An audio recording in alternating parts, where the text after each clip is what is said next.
नितेश सोनी जी। राधे राधे महाराज जी।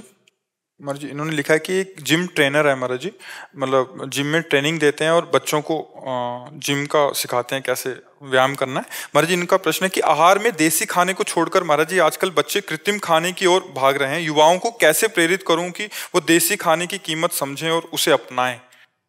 देखो, जब तक बुद्धि शुद्ध नहीं होगी तो अपवित्र विचार, अपवित्र आहार, अपवित्र क्रियाएं, इन तीनों से नहीं बचाया जा सकता। आजकल हमारे समाज में ये तीन चीजें बहुत जोर से बढ़ रहे हैं: अपवित्र आहार, अपवित्र विचार। अपवित्र विचार किसे कहते हैं? जो हमारा पतन करे और दूसरों का भी पतन करे। पवित्र विचार कहते हैं जो हमारी उन्नति करे और हमारे समाज की भी उन्नति करे। पवित्र भोजन उसे कहते हैं जो हमारे स्वास्थ्य की रक्षा करे और हमारे विचारों को सहयोग दे। तो अपवित्र भोजन, अपवित्र विचार और अपवित्र क्रियाएं, व्यभिचार, व्यसन, हिंसा, चोरी, छल, कपट, ये बहुत बढ़ रहा है।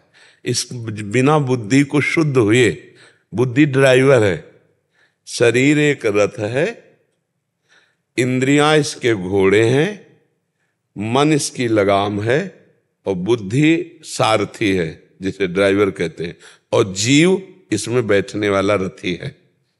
अब ड्राइवर नशे में हो तो कहीं भी गाड़ी ठोक देगा। तो हम इस समय सबसे ज्यादा आवश्यकता है बुद्धि को शुद्ध करना। बुद्धि शुद्ध हो जाए तो अच्छा ही न लगेगा। जैसे अपने लोगों के सामने कभी ये सांसारिक भोजन, होटलों का भोजन, तो एक मतलब अंदर से एक कि वो पता नहीं किस विचार से बनाया हो, किस पवित्रता से बनाया हो। कई दिन की दाल रखी हो जिसको अभी फ्राई करके दिया है, कई दिन का आटा लगा हो जिसकी रोटी बना के दिया है, और क्या क्या पवित्रता का बर्ताव है। और ज्यादातर अब खान पान के लिए रसेंद्री शुद्ध रसोई का बना पसंद नहीं करती, बाहर के, और वो स्वास्थ्य के लिए बहुत हानिकारक है। स्वास्थ्य जो बनता है ना, वो पवित्र आहार और पवित्र विचार। देखो, अगर लंगोटी का कच्चा आदमी है, देहाती भाषा में तुम्हें बता रहे हैं, तो कुछ भी करे वो उन्नतिशील नहीं हो सकता। जो व्यभिचारी पुरुष है वो नहीं, और अशुद्ध भोजन करने वाला व्यभिचारी हो ही जाएगा।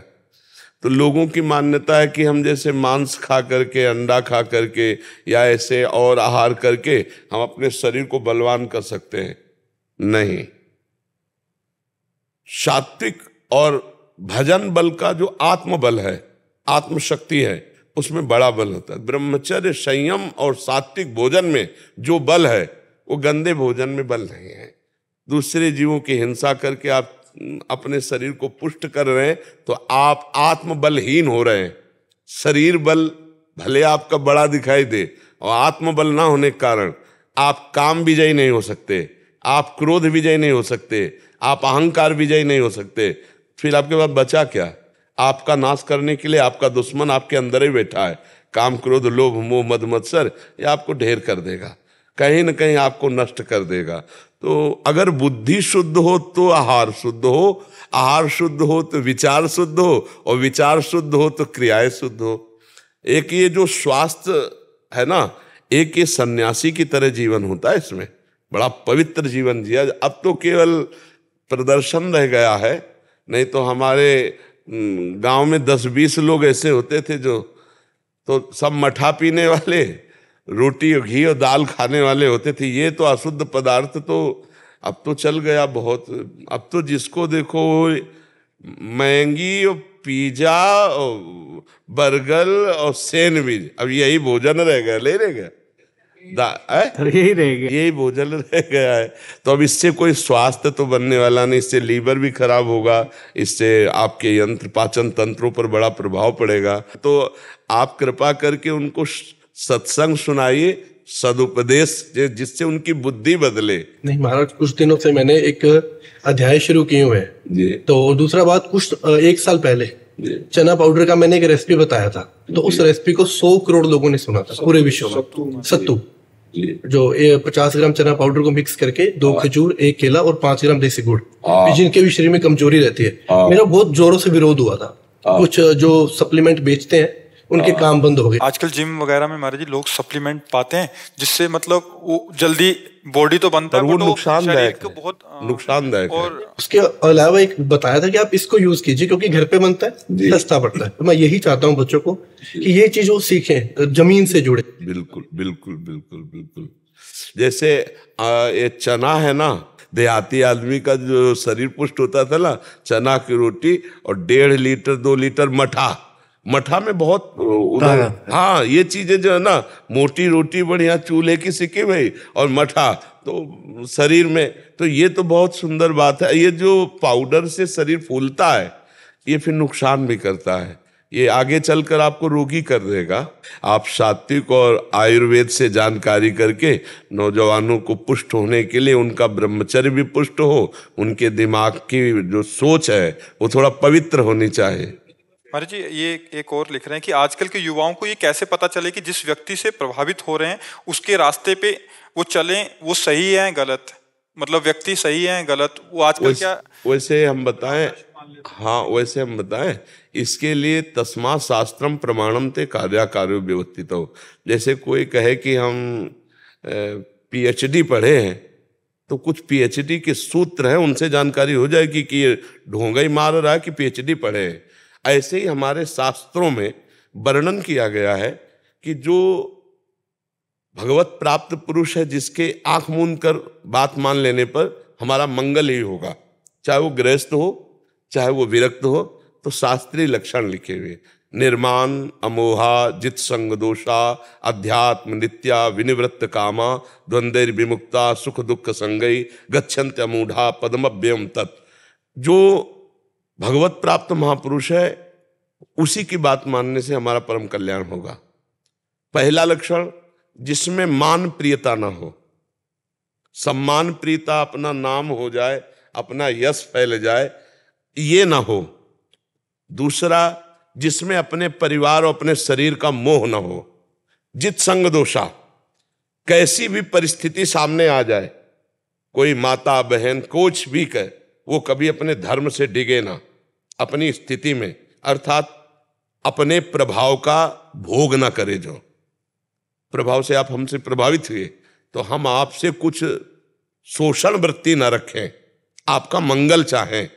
जित संग दोषा, कोई भोग वस्तु, कोई भोग शरीर, कोई किसी भी तरह का वो हमको परास्त न कर पाए, हम अपनी सीमा में बने रहे, बहुत कठिन है।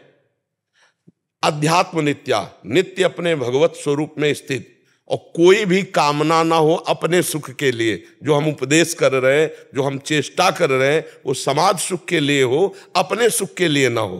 पलट करके स्वार्थ बुद्धि नहीं होनी चाहिए कि हम आपको उपदेश कर रहे हैं वैराग्य का और हमारी अंदर की चाह है कि आप, तो वो अध्यात्म नित्या विनिवृत्त कामा, कामना रहित होकर के, जैसे आप जगत मंगल के लिए करें तो आपका मंगल तो होगा ही, पर आप कामना ना करें। आप जैसे लाखों लोगों को सद्भावना का, सदक्रिया का, सद आहार का उपदेश दे रहे हैं, तो आपका तो मंगल होगा ही, क्योंकि आप मंगल भावना लाखों के लिए कर रहे हैं, तो पलट कर आपके ऊपर आएगी, आपका मंगल करेगी। लेकिन आपकी चाह नहीं होनी चाहिए लाखों से किसी भी तरह की शोषण वृत्ति, विनिवृत्त कामा, और स्वयं सहनशील हो और दूसरे के दुख में पिघल जाए, स्वयं अपने दुख को सह जाए, दूसरे के दुख में पिघल जाए। जो सुख दुख को समान समझे, पूरे जगत का मंगल चाहे, ऐसे पुरुष की बात आंख मूंद कर मान लो, कभी भी अमंगल नहीं होगा।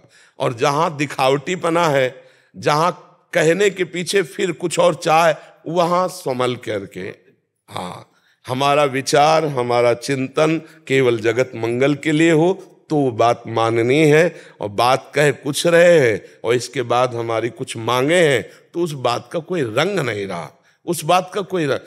आज हम अपनी बात को बेच रहे हैं, आज हम अपने अनुभवों को जागृत करके जगत मंगल के लिए नहीं, वो बेच रहे हैं। वो मान चाहिए या प्रतिष्ठा चाहिए या रुपया चाहिए, वाहवाही चाहिए, ये इससे मंगल नहीं होगा। हम कष्ट सहेंगे, हम दुख सहेंगे, लेकिन आपका मंगल करेंगे। ऐसे पुरुष की बात माननी चाहिए, ऐसे पुरुष का। और हमें लगता है सबके हृदय में भगवान बैठे हैं, वो बताना नहीं पड़ेगा, आप देख करके वो बैठ कर ही जान जाएंगे कि इनकी बात माननी चाहिए कि नहीं माननी चाहिए। आपके हृदय में भगवान है, वो बैठ करके बता देंगे कि यहाँ ठीक नहीं है। मुझे तो ऐसा लगता है, क्योंकि जीवन में हमने देखा है, बचपन से बाबा जी रहे तो हमें जहाँ कुछ तो हमारे अंदर आ गया कि भागो यहाँ से, भागो, यहाँ ठीक नहीं है। और जहाँ ठीक हुआ तो आजीवन के लिए हमारी श्रद्धा समर्पित हो गई। जैसे पूज्य पादुड़िया बाबा, पूज्य श्री भाई हनुमान प्रसाद पोद्दार जी महाराज, पूज्य राधा बाबा, पूज्य पंडित गया प्रसाद जी महाराज, बड़े बड़े जो महान संत हुए, तो फिर वहाँ कोई संशय नहीं हुआ उनके। तो हमारे को लगता है कि अगर थोड़ी देर हृदय में भगवान को स्मरण करके पूछ लो कि इसकी बात माने कि ना माने, तो उत्तर आ जाएगा कि नहीं मानो, चलो ये ठीक नहीं है, भगवान अंदर जगत गुरु बैठे हैं जी। अच्छा लगा आपसे, क्योंकि हमें वो बहुत प्रिय लगता है जो हमारे समाज, हमारे राष्ट्र के काम आवे। जैसे हम आर्मी के जन आते हैं ना, तो हम उनको संत की तरह ही उनका सम्मान करते हैं, क्योंकि अपना जीवन राष्ट्र के लिए दिए। ऐसे जो राष्ट्र की सेवा के किसी भी तरह से जुड़ा है, तो मुझे बहुत प्रिय लगता है कि हमारे समाज को सुधारने के लिए, हमारे समाज को सुख देने के। महाराज जी, इन्होंने एक चीज़ लिखा था कि ये पे हमें भी पता नहीं था, ये कह रहे थे कि आजकल लोग, बच्चे जो है ना, अब नए नए बच्चे हैं, वो पैसा कमाने के लिए आजकल ऑनलाइन सट्टा और जुआ बेटिंग आदि होता है महाराज जी, उसमें अपने माता पिता के भी पैसे लगा देते हैं। ये बहुत चल गया और कह रहे हैं कि बहुत सारे ऐसे केसेस, तो हमें ज्ञान ही नहीं कि क्या होता है इसमें। क्या महाराज, जैसे पुराने टाइम में 3 ताश खेलते थे ना, वो भी हमें पता नहीं कि जुआ खेलते थे महाराज जी। आज जुआ शब्द से पता है। हाँ, अब ये ऑनलाइन 24 घंटे चलता है। अच्छा, मतलब ऑनलाइन में किससे खेलेंगे? तो कोई व्यक्ति होगा, सॉफ्टवेयर बनाया होता है, कंप्यूटर टाइम सॉफ्टवेयर बना होता है। अच्छा, 15 16 साल के बच्चे हैं जो कभी माँ का गहना चुरा लिया, कभी किसी का क्या चुरा लिया, और जब वो हार जाते हैं वो सुसाइड कर लेते हैं। अब क्या करें, माँ बाप संस्कार ही नहीं देता है बच्चे को, तो क्या करें। अब ये तो हमने पहली बार सुना कि मोबाइल में 50 लाख रुपए हार जाते हैं, क्या कर लेते हैं उस दुख में। और फिर वो मोबाइल से हम ये पहली बार सुन रहे जिंदगी में। जैसे 2000 रुपया लगाया तो नहीं, किसको लगाया? वो ऑनलाइन लगेगा, वो एक सॉफ्टवेयर बना हुआ है, तो अगर आप जीत गए अपने अकाउंट में आ जाएगा, और फिर वो और लोभ के लिए फिर लगाएगा।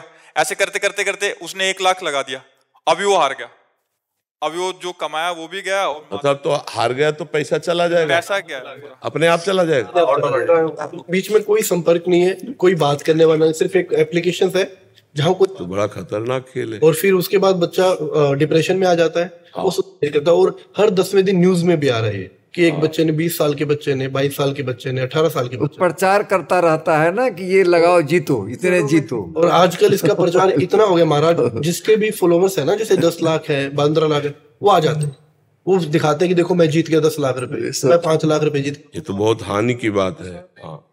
हाँ, बहुत हानि। अब कुछ भी चीज अपनी नहीं लेके आए तो ये नहीं बोलेंगे मैं मेहनत से लेके आया, उसका कपड़ा उतारेंगे और बोलेंगे देखो मैं तो यहाँ से 1 दिन में जीत गया। तो इस विषय को आप मतलब इसमें भी जाएगा और नवीन बच्चों को समझाइए। आप इस विषय में बोले। आप तो यही कहना चाहता हूँ कि जो भी 1 रुपया मेहनत का कमाओ सबसे बेस्ट है, पर इस तरीके से खोट से महाराज आज के युग में अपने पैर की चप्पल कोई फ्री में नहीं देता। हाँ, तो कोई अपनी जेब से पैसा कैसे दे देगा? बिल्कुल। इसका मतलब आपको फंसाया जा रहा है, आपको लूटा जा रहा है, लोभ दिया जाता है उनको। उनको लोभ देने के पैसे मिलते हैं। जैसे कुछ ऐड आती है, अगर किसी चीज का प्रचार किया जा रहा है, पहले उसका सत्य असत्य जानो, देख के उसके पीछे पागल मत हो जाओ। अगर ऐसे पैसा कमाया जाता तो पूरा हिंदुस्तान इसी काम में लग जाता। बिल्कुल। कोई सुबह 4 बजे उठ के मेहनत करता ही नहीं। वैसे मेहनत से कमाया हुआ जो धन है वो सुख शांति प्रदान करता है। इस तरह से छल कपट से कमाया और किसी का मंगल नहीं हुआ, इसी जुआ के कारण 12 वर्ष का वनवास और 1 वर्ष का अज्ञातवास भोगना पड़ा। शकुनी ने अपने पासे के प्रभाव से महाराज धर्मराज युधिष्ठिर को बन बन भटकाया। तो भला इतना बड़ा धर्मात्मा पुरुष जब सफल नहीं हुआ तो जुआ से और कौन सफल हो सकता है? नहीं, बहुत सुंदर बात है। नवीन बच्चे इसको समझेंगे जी।